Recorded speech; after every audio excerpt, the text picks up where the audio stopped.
उधर जम्मू कश्मीर की डोडा में भारी बर्फबारी ने लोगों की सुबह खुशनुमा बना दी। वहां सुबह इतनी बर्फबारी हुई कि पूरा इलाका बर्फ की सफेद चादर से ढक गया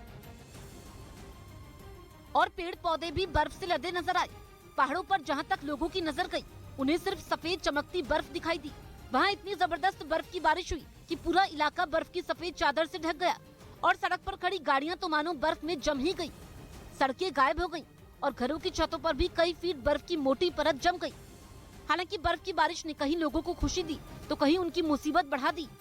सैलानी जहां बर्फबारी में मस्ती करते दिखाई दिए, वहीं दूसरी तरफ जम्मू कश्मीर के गांदरबल में बर्फबारी ने गाड़ियों की रफ्तार पर ब्रेक लगा दिया। वहां सड़क पर बर्फ की वजह से गाड़ियां फिसलने लगी, जिनकी मदद वहां तैनात पुलिसकर्मी करते नजर आए। इतना ही नहीं, वहां के आपदा प्रबंधन विभाग ने बर्फीले तूफान का अलर्ट भी जारी किया है। यानी कि सुकून देने वाली बर्फबारी गांदरबल में मुसीबत का सबब बन सकती है। इस बीच घाटी में पहाड़ी के साथ ही मैदानी इलाकों में भी बर्फबारी का सिलसिला शुरू हो चुका है। बर्फबारी से एक तरफ जहां सैलानियों के चेहरे खिल उठे, तो वहीं बर्फबारी ने लोगों की मुसीबतें भी बढ़ा दी, क्योंकि पूरा इलाका बर्फ से ढक गया। वहां सड़कों से दरख्तों तक बर्फ ही बर्फ नजर आई, जिन्हें देखकर ऐसा लगा जैसे किसी ने उन्हें बर्फ की सफेद चादर उड़ा दी हो। बर्फबारी की वजह से वहां पहुंचे सैलानियों के चेहरे भी खिल उठे और वो बर्फ की बारिश के बीच ही मस्ती करते नजर आए। हालांकि इस बीच कुछ लोगों को परेशानियों का सामना भी करना पड़ा, क्योंकि भारी बर्फबारी की वजह न सिर्फ गाड़ियों की रफ्तार पर ब्रेक लगा, बल्कि उड़ानों पर भी इसका असर पड़ा। बर्फबारी अब हो रही है मैदानी इलाकों में। पहाड़ी इलाकों में परसों से बर्फबारी का सिलसिला जारी था। कुछ इलाकों में 2 से 3 फुट बर्फ जमा हुई है और एक दिन पहले तो श्रीनगर एयरपोर्ट से सभी उड़ानों को रद्द भी करना पड़ा। इधर जम्मू कश्मीर के राजौरी में हुए आतंकी हमले की जांच एनआईए को सौंप दी गई है। जानकारी खुद गृह मंत्री अमित शाह ने दी। 1 और 2 जनवरी को हुए इस आतंकी हमले में 6 लोगों की मौत हो गई थी, जिनके घर वालों से गृह मंत्री अमित शाह ने फोन पर बातचीत की और उन्हें हर संभव मदद का भरोसा दिया। ये दोनों घटनाएं जो 2 दिन में हुई, उसकी जांच कल ही भारत सरकार ने एनआईए को सौंप दी है। राज्य में आतंकी घटनाओं पर गृह मंत्री ने सुरक्षा एजेंसियों के साथ बैठक भी की। बताया गया कि आतंकी हमले में मारे गए लोगों के घर वालों से मिलने के लिए उन्हें राजौरी जाना था, लेकिन खराब मौसम की वजह से उनका दौरा रद्द हो गया।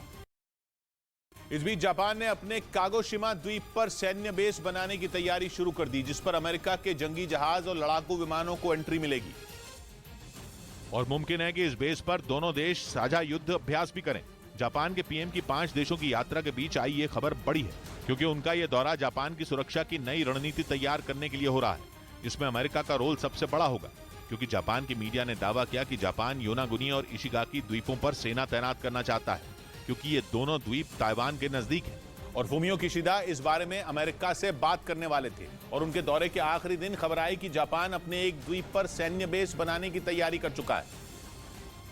और जैसे ही उसके कागोशिमा द्वीप पर सैन्य बेस बन जाएगा, अमेरिका का F-35 विमान वहां पहुंच जाएगा, जो स्टेल्थ तकनीक से लैस है। यानी इंडो पैसिफिक रीजन में चीन के लिए एक नई मुसीबत खड़ी हो जाएगी, क्योंकि जापान पूरी तैयारी से आने के मूड में है। वहां के पीएम इसी वजह से फ्रांस, इटली, ब्रिटेन, कनाडा और अमेरिका के दौरे पर निकले थे, जिससे उन्हें फायदा भी हुआ, क्योंकि अमेरिका समेत सभी 5 देशों ने चीन के खिलाफ जापान का साथ देने का वादा किया।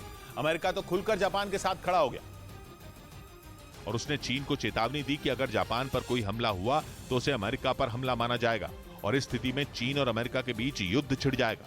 अमेरिका और जापान के बीच एक रक्षा संधि है, जिसके आर्टिकल 5 के मुताबिक किसी एक देश पर हमला दोनों देशों पर हमला माना जाएगा।